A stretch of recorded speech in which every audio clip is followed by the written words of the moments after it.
Silakan duduk, Bapak Ibu Saudara.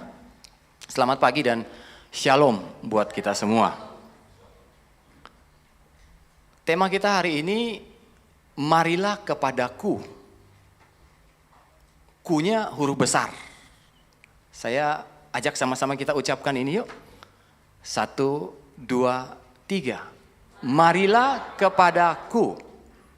Sebelum kita lihat beberapa ayat, saya ajak saudara renungkan ini. Apa yang ada dalam benak saudara ketika saudara dengar marilah kepadaku? Sekali lagi, ku-nya huruf besar artinya Tuhan. Apa yang ada dalam pikiran saudara? Ajakan. Tentu kita sepakat ini adalah undangan Tuhan buat kita. Betul? Nah, yang jadi pertanyaannya begini. Kalau ini undangan Tuhan buat kita, apa yang jadi alasan Tuhan untuk ngundang kita? Itu kan pertanyaannya. Saya mau terus terang sama saudara. Sampai Rabu sore kemarin, saya tuh masih galau. Saya mau sampaikan apa berkaitan dengan tema ini. Karena secara sederhana, tema ini bertujuan mengingatkan kita bahwa gini, datang sama Tuhan, kalau engkau sedang punya pergumulan, kalau engkau sedang punya masalah, datang sama Tuhan. Sesuai undangannya, marilah kepadaku. Tapi ketika saya mempersiapkan ini, Tuhan ingatkan begini.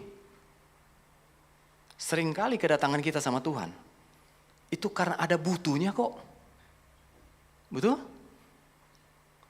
Tolong saudara jujur sama saya. Bukankah kedatangan kita sama Tuhan karena kita butuh pertolongannya? Karena kita butuh mujizatnya? Karena kita butuh berkatnya? Betul?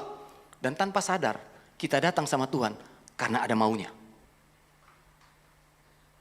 Coba ingat-ingat, waktu pertama kali saudara kenal Tuhan dan saudara datang sama Tuhan, itu dasarnya apa? Kita harus akui dengan jujur. Dasarnya karena kita butuh Tuhan, karena kita butuh pertolongannya, karena kita butuh surganya. Betul? Ada yang salah nggak? Nggak ada yang salah sampai di sini. Tapi begitu itu jadi tujuan utama, itu jadi salah. Bahwa kita datang sama Tuhan karena ada maunya. Itu jadi salah. Makanya Hosea 4 ayat 6 bilang begini. Umatku binasa karena tidak mengenal Allah. Karena engkaulah yang menolak pengenalan itu, maka aku menolak engkau menjadi imamku. Dan karena engkau melupakan pengajaran Allahmu, maka aku juga melupakan anak-anakmu.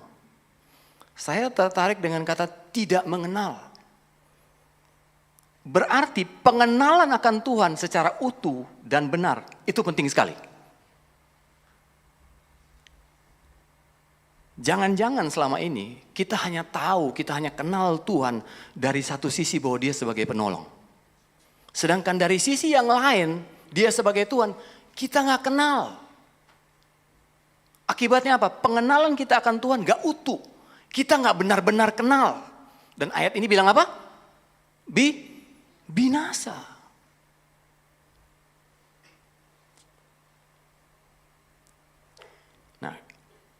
Saya jumpai saudara, hari-hari ini ada banyak orang percaya yang memiliki hati murid.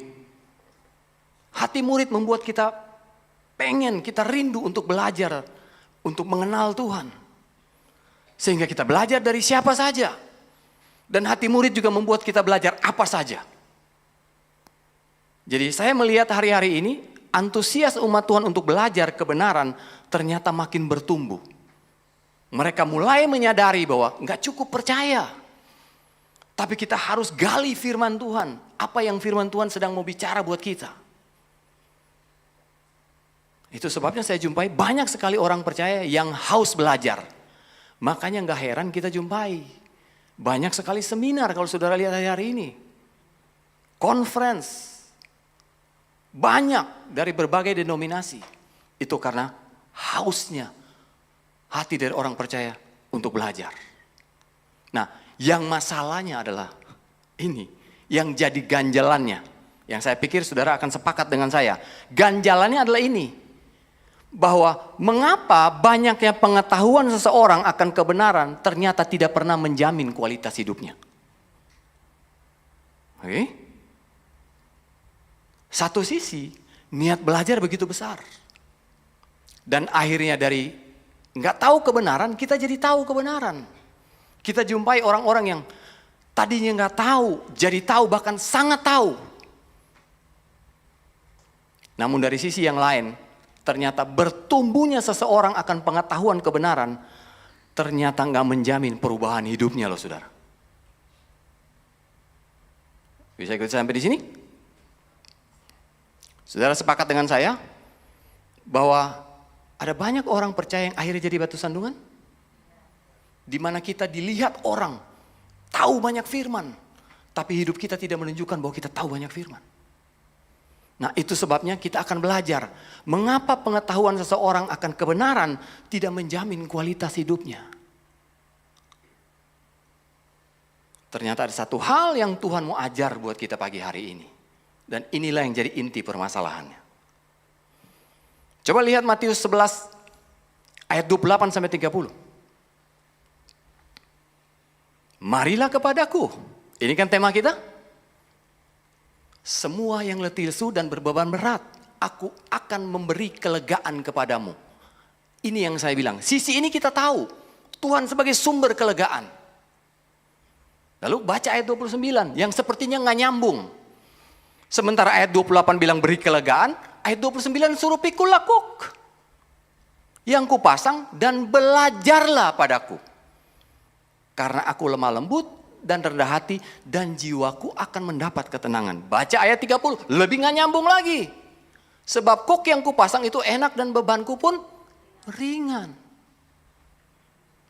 Saya terusik dengan ayat 29 kalimat pertama.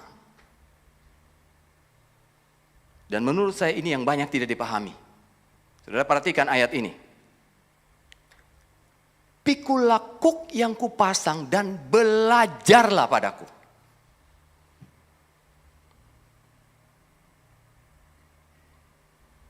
Nah, ternyata inilah poin yang hilang.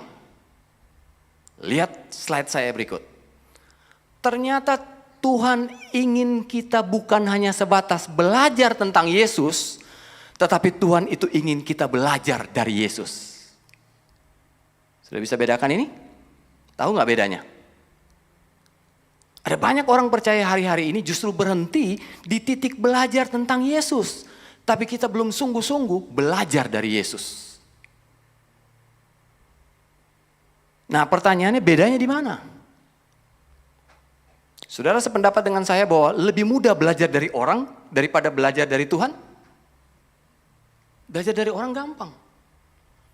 Saudara tinggal temui orangnya, saudara spend time sama dia, saudara ngobrol sama dia, saudara gali, dan saudara akan dapat sesuatu. Tapi ternyata untuk belajar dari Tuhan gak semudah itu loh. Nah, itu sebabnya hari-hari ini ada banyak orang percaya yang berhenti di titik kita belajar tentang Yesus. Kita belum sungguh-sungguh sampai di titik belajar dari Yesus. Sampai sini kira-kira jelas? Tolong kasih konfirmasi. Kira-kira jelas? Saya berharap gak terlalu susah buat kita. Nah, ketika saya renungkan ini, kenapa belajar tentang Tuhan itu lebih mudah dari belajar dari Tuhan? Simple. Karena ternyata belajar tentang Tuhan itu tidak menuntut hubungan. Setuju gak itu? Untuk belajar tentang Tuhan, saudara gak perlu bangun hubungan sama Tuhan. Sementara hubunganmu sedang kacau sama Tuhan, ibadah malas, baca Alkitab malas, persekutuan malas, saudara masih bisa bertumbuh belajar tentang Tuhan. Karena saya melihat belajar tentang Tuhan tidak menuntut hubungan. Tetapi belajar dari Tuhan itu mau gak mau menuntut hubungan. Itu masalahnya. Nah, waktu saya mempersiapkan ini, saya disadarkan ini saudara. Coba lihat ayat ini. Yohanes pasal 5 ayat 39 sampai dengan 40. Ini Yesus sedang bicara kepada ahli Taurat dan orang Farisi.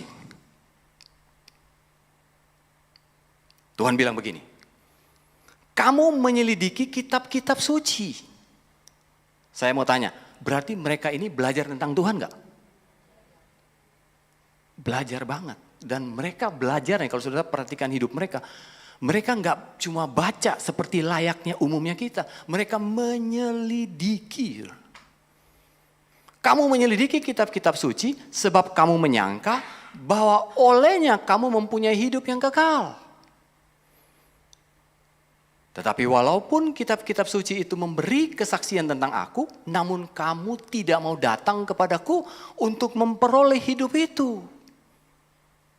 Jadi mereka berpikir, dengan semakin mereka belajar tentang Tuhan, maka mereka akan memperoleh hidup yang kekal. Tetapi Tuhan bilang, walaupun kitab-kitab suci itu memberi kesaksian tentang aku, namun kamu tidak mau datang kepadaku untuk memperoleh hidup itu. Jadi berarti dengan kata lain, saudara, dengar baik-baik. Gak heran, saudara jumpai ada orang yang tiap hari baca Alkitab. Tetapi tidak menjamin kita memiliki hubungan dan kehidupan dari Tuhan. Orang yang ada di sini gak?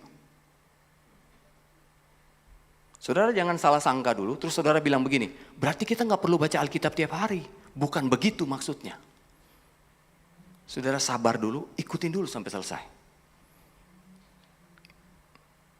Nah saya jumpai ada orang-orang yang banyak belajar tentang Tuhan. Sekali lagi, tentang Tuhan. Ambil contoh. Mahasiswa teologi ya. Tentu gak semua. Mereka belajar gak tentang Tuhan? Luar biasa mereka belajar tentang Tuhan.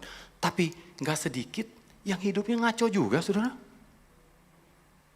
Jadi ternyata kehidupan itu tidak didapat waktu kita belajar tentang Tuhan, karena kehidupan itu hanya didapat waktu kita belajar dari Tuhan. Masih bisa ikuti saya? Nah, menurut saya ahli Taurat dan orang Farisi berpikir begini, bahwa kehidupan yang kekal itu diperoleh dari belajar tentang Tuhan. Dan bukankah itu yang kita alami hari-hari ini? Bahwa ada banyak orang kita berpikir bahwa dengan semakin kita belajar kebenaran, kita baca Alkitab banyak, kita dengar firman di YouTube, kita konsumsi banyak materi-materi rohani. Karena kita berpikir, kita belajar tentang Tuhan, maka kita akan mengalami kehidupan dan pertumbuhan. Pertanyaan saya, apakah semuanya itu menjamin untuk kita mengalami pertumbuhan? Ternyata jawabannya tidak. Nah, saya menelusuri kehidupan para ahli Taurat dan orang Farisi yang kita nggak usah ragukan lagi kalau tanya mereka belajar tentang Tuhan. Dan saya tiba di titik ini, saudara, apa yang kita bisa pelajari dari mereka? Coba lihat Matius pasal 2 ayat 4 sampai 5. Maka dikumpulkannya, siapa yang kumpulin ini, saudara? Herodes. Maka dikumpulkanlah semua imam, kepala dan ahli Taurat bangsa Yahudi. Mengapa Herodes mengumpulkan mereka? Karena ada orang Majus datang terus bertanya, di mana raja yang akan dilahirkan? Geger tuh, gempar tuh Yerusalem. Karena orang Majus bilang begini, siapa raja yang akan dilahirkan? Lalu dimintanya keterangan dari mereka. Dari para imam, kepala dan ahli Taurat. Di mana Mesias akan dilahirkan? Sudah lihat jawabnya. Mereka berkata kepadanya apa? Di mana? Di Bethlehem, di tanah Yudea. Mereka tahu kebenaran enggak? Tahu.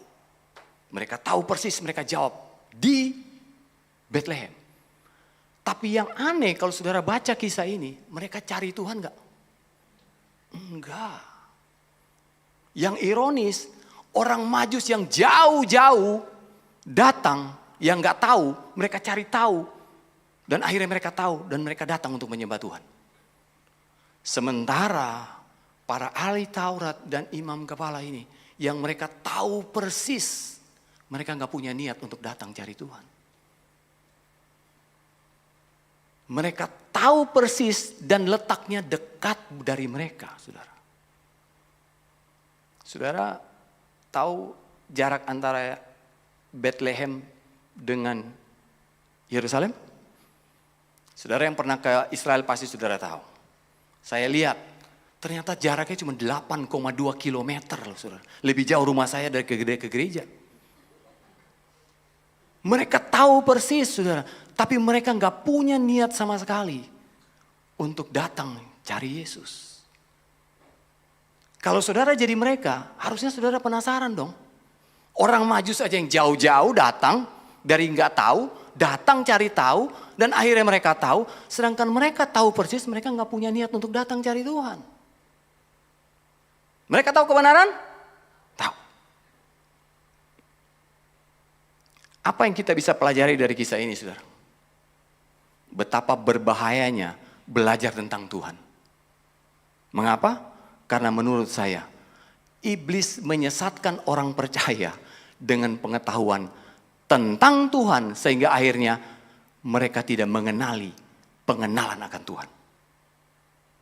Wow. Itu sebabnya warning buat kita semua. Kalau kita bilang, Tuhan, aku mau belajar tentang Tuhan. Saya mau ingatkan saudara, Tuhan gak pernah ingin saudara belajar tentang Tuhan. Tapi dia ingin saudara belajar dari Tuhan.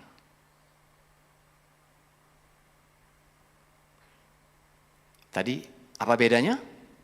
Belajar tentang Tuhan gak menuntut hubungan. Tapi belajar dari Tuhan, mau gak mau, saudara harus membangun hubungan sama Tuhan. Itu masalahnya. Itu sebabnya kita akan belajar. Setan itu licik. Dia menyesatkan kita tanpa perlu ajaran sesat. Dia menyesatkan kita tanpa perlu yang aneh-aneh pelajaran sesat. Dia cukup buat kita banyak tahu tentang Tuhan. Sampai kita ngerasa kita udah kenal Tuhan. Padahal kita baru tahu banyak tentang Tuhan.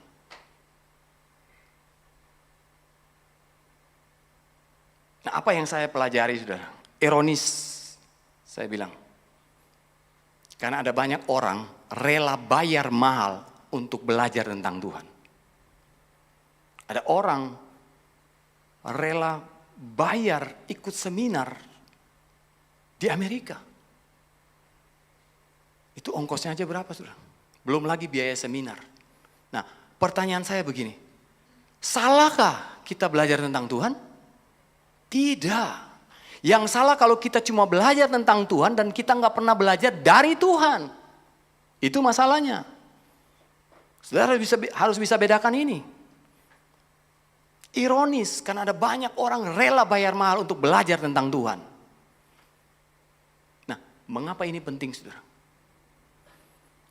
Ini penting untuk kita pahami bahwa pengetahuan itu tidak menuntut hubungan. Sedangkan pengenalan menuntut hubungan. Setuju? Untuk saudara tahu seseorang, contoh orang terkenal, siapa saja saudara sebut. Saudara cukup beli buku biografinya, saudara baca. Dari saudara nggak tahu, saudara jadi tahu. Betul? Saudara tahu dia lahir di mana, istrinya siapa, anaknya berapa, bagaimana kehidupannya, bagaimana karirnya. Saudara jadi tahu. Saudara belajar tentang orang itu tapi tanpa hubungan. Tapi untuk mengenal orang itu selalu menuntut hubungan. Itu sebabnya dalam Yohanes pasal 17 ayat 3 bilang begini. Inilah hidup yang kekal itu. Yaitu bahwa mereka mengetahui, mereka mengenal Engkau. Satu-satunya Allah yang benar. Dan mengenal Yesus Kristus yang telah Engkau utus. Ayat ini related banget loh sama yang tadi. Orang Farisi dan ahli Taurat berpikir bahwa hidup yang kekal itu didapat kalau kita tahu tentang Tuhan. Tapi ayat ini bilang hidup yang kekal itu bukan bicara surga. Tapi hidup yang kekal itu bicara kalau engkau mengenal Tuhan. Jadi yuk kita harus rubah pengertian kita hari ini. Hidup yang kekal itu nggak bicara surga. Tapi hidup yang kekal itu bicara engkau mengenal Tuhan. Dan akibatnya surga. Itu aja. Nah, pagi hari ini yuk kita introspeksi diri kita. Apakah selama ini kita sudah belajar dari Tuhan atau jangan-jangan selama ini kita baru belajar tentang Tuhan? Kalau selama ini kita cuma belajar tentang Tuhan, maka gak heran kita bertumbuh dari sisi knowledge. Kita gak pernah bertumbuh dari sisi kualitas kehidupan. Nah sekarang, sadarkah saudara bahwa Tuhan sangat menginginkan kita belajar dari Tuhan? Tuhan sangat pengen banget kita belajar dari Tuhan. Dari mana buktinya? Coba lihat ini. 1 Yohanes pasal 2 ayat yang ke-27. Sebab di dalam diri kamu tetap ada apa saudara? Pengurapan yang telah kamu terima daripadanya. Karena pengurapan itu sudah ada dalam dirimu, karena itu tidak perlu kamu diajar oleh orang lain. Tetapi sebagaimana pengurapan yang mengajar kamu tentang segala sesuatu dan pengajaran itu benar, tidak dusta. Dan sebagaimana ia dahulu telah mengajar kamu, demikianlah hendaklah kamu tetap tinggal di dalam dia. Saudara bisa bayangkan, yang ngomong ini, saudara bisa lihat ayat ini, yang ngomong itu Tuhan loh. Saudara bisa rasakan gak isi hati Tuhan? Dia pengen sekali ngajar saudara dan saya loh. Tapi yang ekstrim, ada banyak orang percaya belajar tentang Tuhan sama orang. Tapi kita gak pernah belajar dari Tuhan, kita gak pernah belajar tentang Tuhan dari Tuhan sendiri.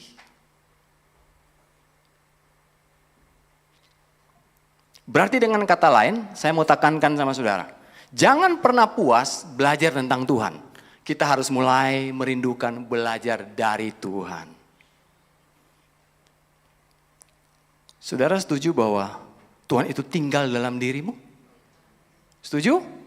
Kalau Tuhan itu tinggal dalam dirimu, yaitu Roh Kudus, maka dia mau supaya peran dia tuh gak hanya sebagai penolong, gak hanya sebagai penghibur, tapi dia mau berperan sebagai pengajar buat saudara dan saya. Saya ulang sekali lagi, jangan sampai pengenalan kita gak utuh. Kita cuma tahu dia sebagai penolong, sebagai penghibur, tapi dari sisi yang lain dia ingin berperan sama saudara dan saya sebagai pengajar. Penting kita pahami, kalau enggak pengenalan kita gak utuh. Terus saudara tanya, berarti kita gak perlu belajar tentang Tuhan dari orang lain? Saudara tanya begitu?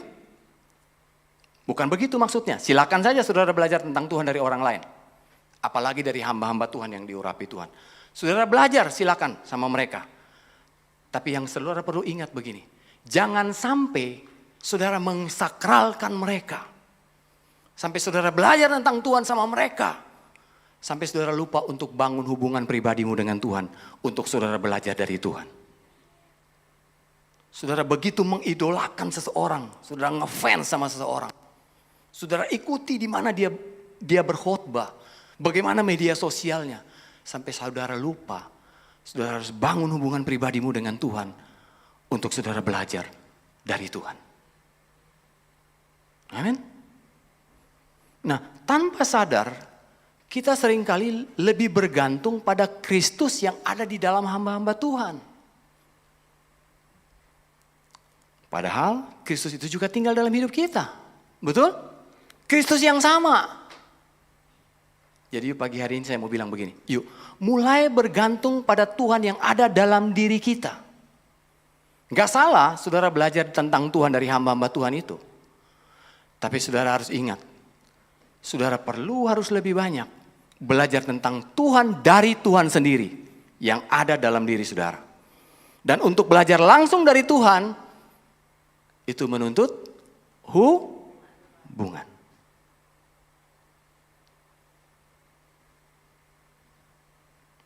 Nah sekarang pertanyaannya, pasti saudara akan tanya ini, mungkinkah kita belajar dari Tuhan? Mungkinkah kita belajar dari Tuhan? Mungkin. Nah sekarang pertanyaannya gini, mengapa orang lebih memilih dan puas belajar tentang daripada dari? Sudah bisa nangkap maksud saya? Mengapa orang lebih puas dan lebih memilih dan puas belajar tentang Tuhan daripada dari Tuhan? Kenapa? Ternyata jawabannya adalah ini. Belajar tentang Tuhan cukup bergantung pada diri sendiri. Tetapi belajar dari Tuhan mengharuskan kita bergantung dari Tuhan. Saya ulang.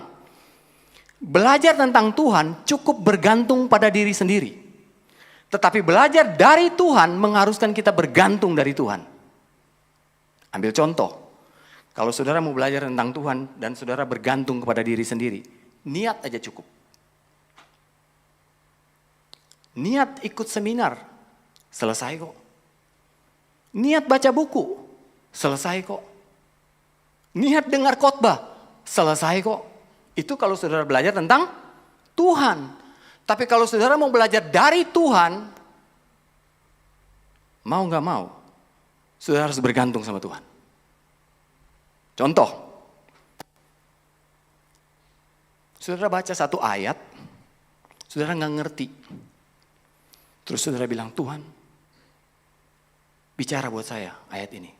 Mungkin ayat itu saudara baca, kapan tahu. Say something Tuhan buat aku. Aku gak ngerti, tolong jelasin. Waktu saudara bilang, tolong jelasin, bukankah saudara sedang nunggu?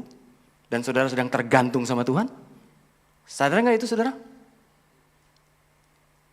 Itu sebabnya banyak orang lebih memilih untuk bilang begini, udahlah yang penting kita sudah belajar tentang Tuhan. Padahal Tuhan ingin kita belajar dari Tuhan. Bisa ikuti saya sampai di sini saudara? Nah sekarang supaya gak membingungkan. Pertanyaan adalah gini. Apakah salah kita belajar tentang Tuhan? Tidak. Kita sepakat itu ya? Tidak. Coba lihat slide ini. Saya berharap membantu kita. Belajar tentang Tuhan itu ternyata kebutuhan pikiran kita. Tetapi belajar dari Tuhan itu ternyata kebutuhan hati kita. Saya ulang. Belajar tentang Tuhan itu gunanya untuk memperbaharui pikiran. Tapi kan kita bukan hanya pikiran. Kita juga punya hati, betul? Kita belajar tentang Tuhan, itu guna memperbaharui pikiran kita. Dari nggak tahu kebenaran jadi tahu kebenaran. Tapi ingat kita bukan cuma punya pikiran, kita juga punya hati. Saudara pernah nggak ngalamin gini? Saudara baca banyak ayat, saudara dengar banyak khotbah. Tapi ada titik-titik di mana hatimu tuh kayaknya ada yang kosong. Pernah ngalamin itu? Pernah? Punya pengalaman itu? Saudara baca banyak buku rohani. Baca banyak materi-materi yang berkaitan dengan Tuhan. Tapi ada satu titik, hatimu kok kayaknya ada yang kosong. Di situ saya belajar, ternyata kita butuhkan dua hal. Belajar tentang Tuhan, itu enggak salah. Itu enggak salah. Belajar tentang Tuhan adalah kebutuhan pembaruan pikiran kita. Tetapi belajar dari Tuhan itu adalah kebutuhan hati kita. Amin. Satu ayat saya berharap membantu kita. Coba lihat ayat ini. Matius 4 ayat 4. Ayat yang sangat terkenal. Tetapi Yesus menjawab. Ada tertulis. Manusia hidup bukan dari roti saja. Tetapi dari setiap firman. Dalam bahasa aslinya digunakan kata yang sedang keluar dari mulut Allah. Bukan yang telah keluar. Tetapi Yesus berkata ada tertulis manusia hidup bukan dari roti saja. Tetapi dari firman yang sedang keluar dari mulut Allah. Makanya saudara ngerti dua kata ini. Rema dan logos. Logos adalah firman yang tertulis. Sedangkan rema adalah firman yang dihidupkan oleh Roh Kudus. Artinya apa? Firman yang diucapkan oleh Roh Kudus. Makanya mulai hari ini yuk. Rindukan untuk saudara bilang begini. Tuhan, bicara buat saya. Saya pengen belajar Tuhan. Say something buat saya Tuhan. Dan ternyata saya mau bilang, Tuhan sangat ingin mengajar kita. Itu kabar baik buat kita. Jadi hari ini jangan puas berhenti di titik belajar tentang Tuhan. Setuju? Mungkin saudara terus ngomong begini, kalau begitu saya berhenti baca buku. Terus baca buku. Kalau begitu saya berhenti dengar khotbah. Terus dengar khotbah. Tapi jangan cuma puas dengan itu. Di samping kita baca firman, kita belajar kebenaran, kita pun harus belajar mengaktifkan Yesus yang ada dalam diri kita. Dengan kita berkata, Tuhan, aku mau belajar dari Tuhan. Amin. Nah, sekarang apa sih sebetulnya peranan belajar dari Tuhan? Apa sih peranan belajar dari Tuhan? Saya diingatkan kisah ini, saudara. Apa yang kita bisa belajar dari Ratu Syeba? Ratu Syeba di negerinya, dia sudah mendengar banyak tentang seorang yang bernama Salomo. Dia dengar nama besarnya. Betapa hebatnya seorang yang bernama Salomo. Kekayaannya, hikmatnya tiada tertandingi. Dia sudah tahu itu, saudara. Tetapi banyaknya pengetahuan tentang Salomo tidak membuat dia puas. Dia apa, saudara? Dia putuskan diri untuk meninggalkan dirinya untuk menuju Yerusalem untuk bertemu dengan Salomo. Sudah ingat kisah itu? Coba lihat ayatnya. 1 Raja-Raja 10 ayat 6 sampai 7. Perhatikan kata-kata ini, saudara. Dan ia berkata kepada raja, benar juga kabar yang kudengar di negeriku tentang engkau dan tentang hikmatmu. Lihat ayat berikut. Tetapi aku tidak percaya perkataan-perkataan itu semua. Itu sampai aku datang dan melihatnya dengan mataku sendiri. Sungguh setengahnya pun belum diberitahukan kepadaku. Dalam hal hikmat dan kemakmuran engkau melebihi kabar yang kudengar. Saudara belajar sesuatu? Ratu Syeba sedang ajar kita begini. Pengetahuan kita tentang Tuhan harusnya membuat kita semakin rindu untuk datang secara pribadi kepada Tuhan. Karena pengetahuan kita tentang Tuhan gak ada apa-apanya dibanding pengalaman yang akan kita alami bersama dengan Tuhan. Nah, sayangnya ada banyak orang percaya berhenti di titik tahu tentang Tuhan. Akibatnya apa? Mereka gak punya pengalaman dari apa yang mereka tahu. Sampai sini bisa ikuti saya?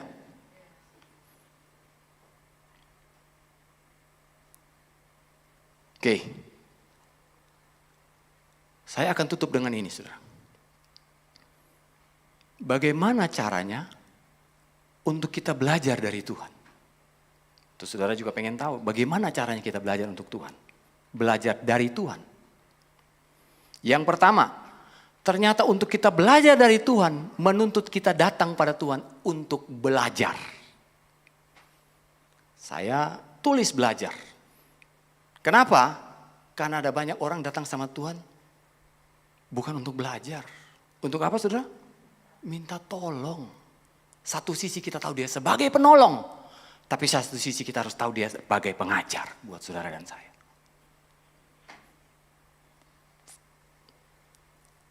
Coba saudara ingat-ingat. Kapan terakhir saudara datang sama Tuhan? Terus saudara mulai berdiam diri, saudara set waktu. Dan saudara bilang, Tuhan, say something Tuhan. Saya ingin belajar dari Tuhan. 5 menit aja kalau saudara bisa bertahan cukup baik. Saudara berdiam diri. Di dalam tinggal tenang. Firman-Nya bilang apa? Itulah letak kekuatanku. Saudara diam diri. Dengar suara Tuhan. Kalau saudara datang minta tolong sama Tuhan itu mah sering banget. Tapi hari ini datang untuk belajar.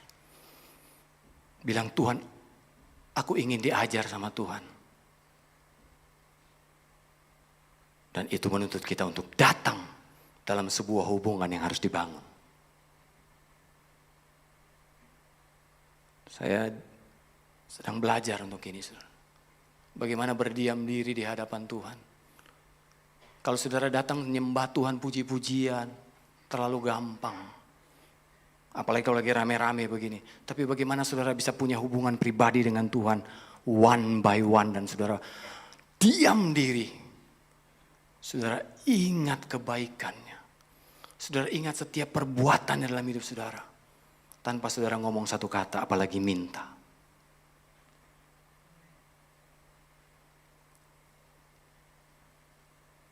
Nah, apa yang kita bisa belajar dari seorang bernama Nikodemus? Perhatikan ayat ini, Yohanes pasal 3 ayat yang pertama sampai ayat yang kedua. Apa yang kita bisa belajar dari Nikodemus? Firman Tuhan bilang begini. Ada seorang Farisi yang bernama Nikodemus. Seorang pemimpin agama Yahudi. Ia datang pada waktu malam kepada Yesus. Saya mau tanya, ini dia datang secara pribadi gak? Dia gak datang rame-rame loh. Dia set waktunya, malam. Di mana semua orang sedang tidur. Dia pilih waktunya untuk datang sama Tuhan. Dan kalau saudara baca selanjutnya, Tuhan bicara banyak buat dia.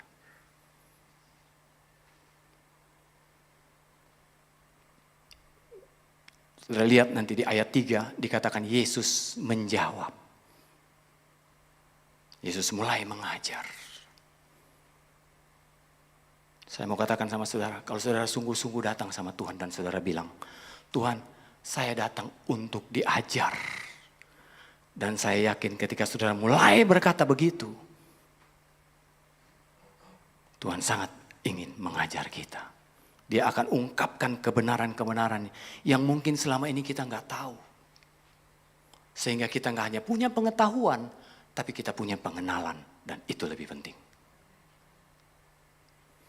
Nah, apa yang membuat belajar dari Tuhan itu kok nggak semudah belajar tentang Tuhan? Apa yang membuat belajar dari Tuhan itu nggak semudah belajar tentang Tuhan?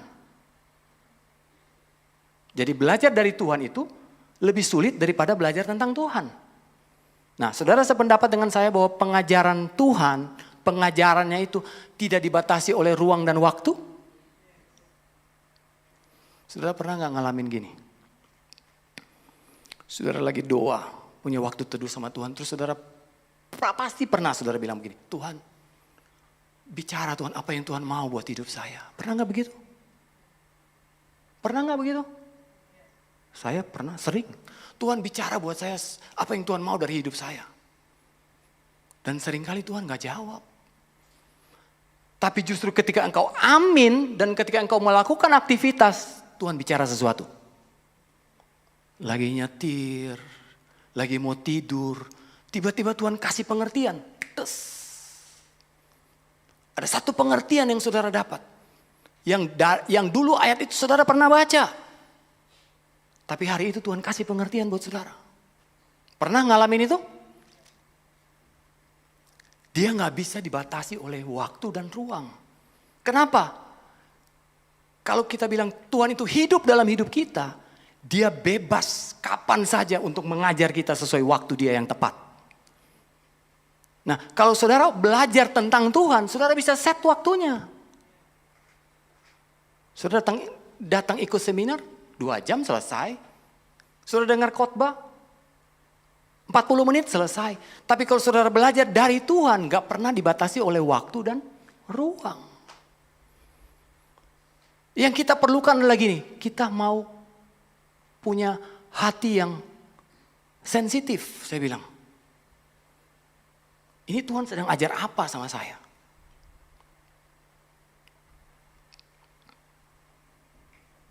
Karena kesalahan kita yang terbesar adalah kita suka begini. Oke, Tuhan gak bicara. Kalau Tuhan gak bicara, saya akan segera akhiri doa saya dan waktu teduh saya. Tuhan gak bicara-bicara nih.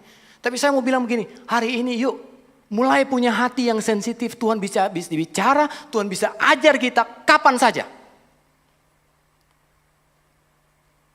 Nah, dari pengalaman saya mau katakan sama saudara bahwa Roh Kudus itu bisa mengajar kita tanpa dibatasi oleh waktu engkau lagi doa maupun engkau lagi gak berdoa.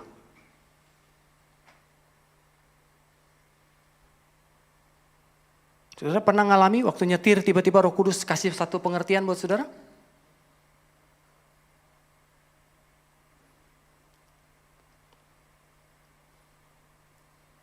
Itu yang pertama. Belajar dari Tuhan menuntut kita datang untuk belajar. Sekali lagi saya kenapa tulis belajar? Karena seringnya kita datang bukan untuk belajar. Yang kedua, saudara harus paham bahwa cara Roh Kudus mengajar adalah dengan dia menarik perhatian kita. Saudara harus paham, Sehingga saudara dapat memberikan respon saat Tuhan menarik perhatian kita. Dan itu adalah kunci untuk kita mengalami pengajaran dari Tuhan. Nah, biasanya kalau Tuhan ajar, dia menarik perhatian kita. Bisa dengan satu kata atau dengan satu ayat. Makanya kalau tiba-tiba saudara terlintas satu kata dalam benak saudara harus meresponi itu. Catat kalau bisa. Saudara nggak harus bawa buku kemana-mana. Saudara kan punya handphone saat ini. Saudara catat, saudara. Kata itu bisa Tuhan ungkapkan banyak dalam kehidupan kita karena kita memberikan respon. Jadi respon kita akan menentukan apakah kita mengalami pengajaran dari Tuhan atau tidak. Buktinya di mana? Saudara masih ingat apa yang dialami Samuel? Masih ingat? Tuhan menarik perhatiannya kan? Dengan apa? Manggil namanya. Kalau saya jadi Tuhan, harusnya saya nggak begitu banget. Samuel. Kalau saya jadi Tuhan, saya bilang gini, Sam, bangun. Ini Tuhan mau bicara. Bisa dong gitu kan? Tapi dia menarik perhatian. Dia bilang begini, Samuel. Dan lucunya Tuhan biarin lu sampai 3 kali. Waktu pertama, Samuel bangun. Dia samperin Imam Eli. Bapak panggil saya? Enggak. Kamu mimpi kali. Ngigo kali. Udah balik tidur. Tapi begitu mau yang ketiga, Imam Eli sadar ini jangan-jangan Tuhan. Terus dia bilang, kalau kedengaran lagi suara itu, kasih respon ya. Dan ketika suara itu datang yang ketiga kali, Samuel. Samuel ngapain? 1 Samuel 3 ayat 10 sampai dengan 11. Lalu datanglah Tuhan berdiri di sana dan memanggil seperti yang sudah-sudah, Samuel. Dan Samuel menjawab, Samuel memberikan respon. Bicaralah sebab hambamu ini mendengar. Lalu berfirmanlah Tuhan kepada Samuel. Di situ Tuhan bicara banyak. Diawali dengan respon. Kadang-kadang dari apa yang kita lihat, apa yang kita dengar, satu kata Tuhan lintaskan dalam pikiran kita. Makanya saudara, pernah dengar gak? Saya suka bilang begini, pulang dengan satu kata ini. Suka dengar saya ngomong begitu gak? Karena kata itu yang Tuhan sedang taruh dalam hidup saya, untuk saya belajar loh saudara. Dan saya harus memberikan respon. Kadang-kadang Tuhan kasih saya satu hari pernah ke bandara, saudara. Saya lihat di sana ditulis begini, mau kemana saja tiketnya ada. Itu jadi satu hal yang Tuhan ingin ajar loh buat saya. Tuhan bilang begini, tiketnya kemana aja ada, tapi yang penting tujuannya jelas. Itu jadi bahan khotbah saya waktu kedukaan loh saudara. Padahal 2 hari sebelumnya saya lihat itu di bandara. Saya bilang mau kemana aja tiketnya ada, yang penting tujuannya jelas. Tuhan kasih sama saudara dan saya. Satu kata, satu ayat. Dan saudara yang perlu cuma satu, respon. Jadi biasakan punya catatan. Saya banyak mulai praktek ini saudara. Tanya istri saya, di rumah di meja saya tuh banyak sekali catatan. Kadang-kadang kertasnya kecil, tiba-tiba malam ingat, bangun, catat.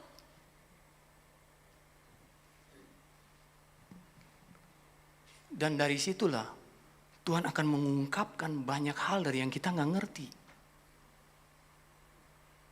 Nah, itu yang kedua. Yang ketiga, ternyata goal pengajaran Tuhan bukan bertambahnya pengetahuan tentangnya, tapi demi bertumbuhnya keserupaan dengannya. Ingat, Tuhan itu gak pernah ngajar kita supaya kita tahu banyak tentang Alkitab. Pernah gak Roh Kudus tiba-tiba ngomong begini, tahu nggak siapa mertuanya Adam? Saya kasih tahu. Tahu nggak lebarnya, tingginya, tendanya Abraham? Saya kasih tahu. Pernah nggak begitu? Tuhan nggak pernah ajar begitu. Yang Tuhan ajar selalu adalah supaya kita punya keserupaan dengan Kristus. Jadi kalau saudara perhatikan baik-baik, yang diajar selalu itu urusan karakter. Kamu kenapa kecewa? Kenapa kamu kepahitan? Kamu lagi sombong-sombongnya. Yang diajar selalu masalah karakter. Sekarang coba lihat ini, slide saya yang terakhir. Gelar yang menanti saat kita belajar dari Yesus, itu adalah serupa Yesus. Bukan profesor, bukan doktor, bukan STH. Tapi gelar yang menanti saat kita belajar dari Yesus adalah, orang ini kok makin mirip Yesus ya? Amin, saudara. Saya mau tutup dengan ini, saudara. Ketika saya terima tema ini, tadi saya katakan sama saudara, sampai Rabu sore saya masih bergumul, saya mau share apa Tuhan? Tapi Tuhan ingatkan, share ini. Dengar baik saudara. Ketika Tuhan bilang, marilah kepadaku. Hari ini bukan sebatas ketika engkau sedang punya masalah dan berbeban berat. Tapi undangan Tuhan hari ini buat kita begini. Marilah kepadaku. Karena Tuhan rindu untuk mengajar saudara dan saya. Amin. Untuk apa? Untuk semakin serupa dengan Dia. Dengan kata lain gini, yuk jangan cuma datang sama Tuhan ketika engkau sedang punya masalah. Ketika engkau sedang punya pergumulan, tapi mulailah datang sama Tuhan ketika engkau rindu mengenal Dia dari hari ke hari. Dan ketika engkau memberikan respon, ingin mengenalnya, maka Dia akan mengajarmu dan menyingkapkan banyak hal yang selama ini engkau nggak pahami. Amin. Selamat menerima undangan Tuhan yang berkata, marilah kepadaku. Tuhan Yesus memberkati kita semua. Yuk kita bangkit berdiri.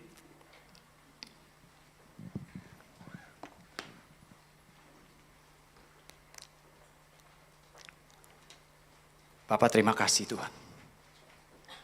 Untuk siang hari ini, ada banyak hal yang Tuhan ungkapkan dalam hidup kami. Untuk kami semakin mengerti tentang isi hati Tuhan. Beri kepekaan buat kami. Dan beri ketaatan buat kami. Kami bersyukur Tuhan. Kalau Tuhan masih beri kami kesempatan untuk kami ada di muka bumi ini. Karena kami tahu Tuhan belum selesai dengan kami. Masih ada tujuan yang Tuhan ingin genapi dalam hidup kami. Genapilah seperti apa yang terjadi Tuhan mau dalam hidup kami. Biarlah dari itu semua nama Tuhan yang dipermuliakan.